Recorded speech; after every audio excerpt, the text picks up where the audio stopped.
Nakarekord ang Philippine National Police ang masobra 2.4 milyon ka mga tawo nga nagbisita sa mga patio sa bugos nga pungsod gadungan sang Tigkalarag. Sunod sa pahayag sang PNP, 2,210,070 ka mga individual ang nagpadulong sa mga patio kag 197,000 naman ang nagbisita sa mga columbarium kahapon nga adlaw kadungan sang All Saints Day.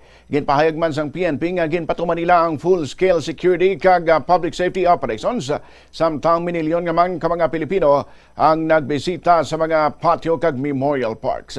Sa kabugusan, may kapin 93,800 ka mga personnel ang gindeploy sa idalom sang Oplan Ligtas Undas 2025 kag nabugusan sang 31,056 ka mga PNP personnel, 20,134 gikan sa iban nga ahensya sang gobyerno kag masobra sa 42,000 ka force multipliers. Gindugang pa sang PNP nga mataas ang police visibility bangod 5,018 ka police assistance desk ang gintukod sa mga patio.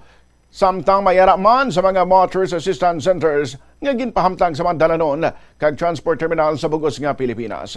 Nagdeploy man ang PNP sang security teams sa 70 ka mga airport, 682 ka mga bus terminals, 363 ka mga seaports, kag 78 ka mga train stations. Sagud mas siguro nga matawhay ang pagbiyahe sang mga tawo. Nagpanawagan naman si PNP Chief Natates ang kooperasyon sa publiko kag ginpabutyag ang papel sa Unified 911 sa paghatag bulig sa mga kinahanglan. Suno pa sa PNP, alerto sa gihapon ng ilang mga personnel kag panay ng operasyon kontra krimen kag ilegal nga aktibidad nga nagresulta sa mga pag-aresto may kangtanan sa ilegal nga droga, sugal, mga pusil nga wala sang lisensya kag iban pa nga mga paglapas sa lahi nga nagsugod pa sang Oktubre 29.